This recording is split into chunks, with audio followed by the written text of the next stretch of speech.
안녕하세요. 조용히 쌓는 부입니다. 오늘도 마음이 조금은 편안해지는 투자 이야기를 전해드리려고 왔어요.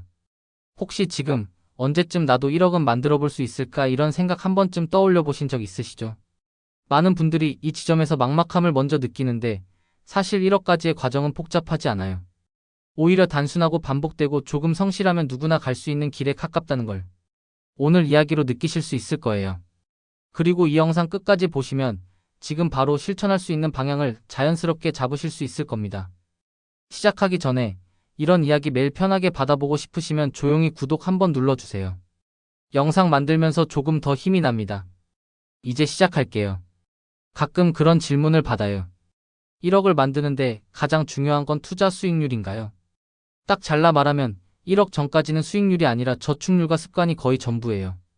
물론 수익이 아예 필요 없다는 건 아니지만 이때는 투자보다 구조를 잡는 게 중요합니다. 돈을 모으는 초기 단계에서는 어떤 상품을 고르느냐보다 매달 얼마가 남는지, 내가 어떤 루틴으로 움직이는지 이런 것들이 훨씬 더 큰 영향을 줍니다. 보통 사람들은 1억이라는 숫자가 주는 압박감 때문에 이걸 언제 다 모아 이런 생각을 먼저 하는데 실제로는 목표를 숫자로 구체적으로 잡으면 훨씬 명확해져요. 예를 들어 5년 안에 1억이라면 1년에 2천만 원, 한 달에 대략 170만 원 정도예요. 7년이면 1년에 1,400만 원, 한 달에 약 120만 원 수준이죠. 이걸 계산하는 순간 나는 120만 원까지는 가능하겠다. 나는 170만 원은 조금 버겁다 이런 식으로 감이 잡혀요. 목표액을 설정한다는 건 단순한 시작이 아니라 행동이 가능한 구간까지 수치를 끌고 들어오는 작업입니다. 수익률을 아예 무시하고 단순 계산만 해도 대략적인 감은 나옵니다. 월 50만 원이면 16년 8개월, 월 100만 원이면 8년 4개월, 월 150만 원이면 5년 7개월, 월 200만 원이면 4년 2개월 정도죠. 이걸 보고 좌절하실 필요 전혀 없습니다.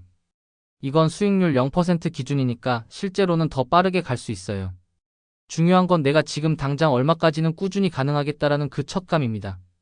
또 하나 중요한 게 음식점에서 새는 구멍을 먼저 막듯이 돈도 구멍을 막는 게 먼저예요. 아무리 좋은 투자를 해도 비상금이 없어서 갑자기 투자 깬 경험 있으시면 아실 거예요. 처음 1억 만들기 전까지는 비상금과 빚 정리가 거의 절반입니다. 비상금은 최소 생활비 3에서 6개월치. 한 달에 200만 원을 쓴다면 600만에서 1200만 원은 현금성 자산으로 따로 빼두는 게 좋아요. 이걸 마련해두면 갑자기 병원비가 나오거나 차 수리가 필요해도 투자금을 건드리지 않고 버틸 수 있습니다. 단기간에 목돈을 만지면 다 우뚝 세워둔 나무 같은데 비상금이 없으면 바람 한번 불 때마다 쓰러져요.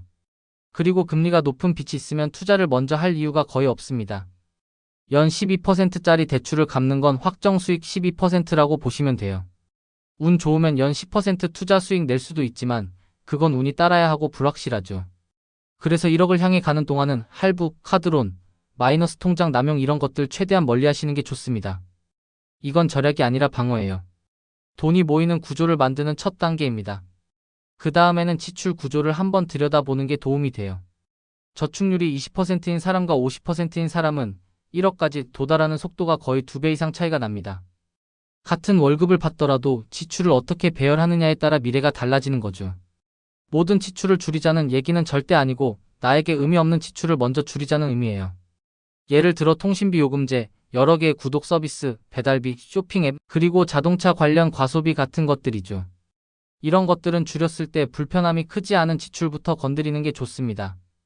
이렇게 하나 둘 줄이면 저축률이 올라가고 저축률이 올라가면 1억까지의 거리도 자동으로 줄어듭니다. 하지만 사람이 의지만으로 계속 성실할 수는 없어요. 그래서 계좌 구조를 아예 시스템으로 만들어두는 게 훨씬 강력합니다. 월급 들어오는 입금 계좌 하나, 비상금 모아둘 계좌 하나, 1에서 3년 안에 쓸 단기 목표용 계좌 하나, 5년 이상 안 쓸 장기 투자 계좌 하나. 이렇게 통 흐름을 나눠 놓으면 고민할 필요도 없습니다. 월급 들어오면 먼저 비상금, 단기 목표, 장기 투자로 자동이체가 나가고 남은 돈으로 한 달을 버티는 방식이죠. 사람은 쓰고 남는 돈을 모으는데 매우 약해요. 모으고 남은 돈을 쓰는데 훨씬 강합니다. 이 차이가 1억을 만드는 핵심 루틴이 됩니다. 투자는 오히려 2단계에서 단순할수록 좋아요. 시드가 작을 때는 종목을 잘 골라 20% 수익을 올려도 절대 금액이 크지 않아요. 하지만 단타나 테마주 같은 건 한 번만 크게 틀려도 오히려 앞으로 쌓을 기회를 날립니다. 1억까지는 단순 저비용 자동화가 가장 현실적이고 강력합니다. 단기 자금은 안전하게 예적금, MMF 단기채 위주. 장기 자금은 그냥 넓게 분산된 지수 ETF.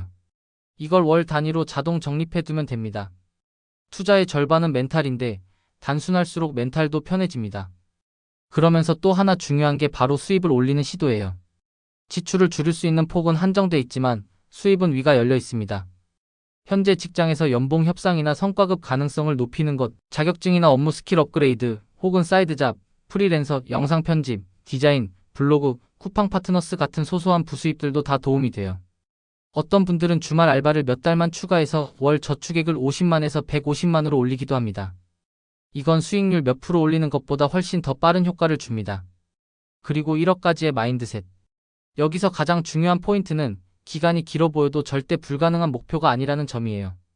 오히려 1억은 본격적인 돈 공부를 시작하기 전까지의 입장권 같은 느낌에 가깝습니다. 이 구간에서 꼭 몸에 익혀야 하는 건 빚 없는 구조 만들기, 저축률 30에서 50%까지 끌어올려본 경험 쌓기, 자동이체와 장기 투자에 익숙해지는 것. 이 세 가지가 몸에 붙으면 1억에서 2억, 3억 가는 속도는 훨씬 빨라집니다. 이제부터는 모인 시드가 스스로 일하는 구간이거든요. 복리라는 건 처음에는 느린데 어느 순간부터 속도가 올라가고 그 다음부터는 내가 아니라 돈이 일을 합니다. 그리고 이 과정에서 꼭 기억하셨으면 하는 건 누가 더 빨리 가느냐보다 누가 지치지 않고 끝까지 가느냐가 훨씬 중요합니다. 돈 모으기에서 가장 무서운 적은 실패가 아니라 포기예요. 이 영상 보시는 분들 대부분은 이미 첫걸음을 떼고 있는 상태예요. 그저 방향을 조금 정리하고 생활의 흐름을 조금 바꾸고 자동화를 더 얹어주는 것만으로도 충분히 갈 수 있는 길입니다. 만약 지금 자기 상황을 바탕으로 월 얼마를 몇 년 모으면 1억이 가능한지, 혹은 내 지출 구조 기준으로 얼마까지는 가능할지, 이런 것도 원하시면 말해주세요. 조용히 숫자 시나리오도 준비해드릴게요. 조용히 쌓아가는 과정이 결국 부를 만드는 가장 확실한 길입니다. 누가 더 화려한 선택을 했는지가 아니라 누가 꾸준함을 오래 가져갔는지, 누가 흔들릴 때도 자리를 지켰는지가 부의 차이를 만듭니다. 여러분의 시간과 노력이 앞으로의 자산을 만드는 가장 큰 투자입니다. 조용히 쌓는 부, 마음이 편안해지는 투자 이야기. 이 영상이 도움이 되셨다면 구독과 좋아요로 함께 해주세요. 여러분의 투자 여정에 작은 힘이 되겠습니다. 오늘 내용은 정보 전달을 위한 일반적인 내용입니다. 최종 판단과 책임은 투자자 본인에게 있습니다. 오늘도 조용히 쌓는 부와 함께 해주셔서 고맙습니다.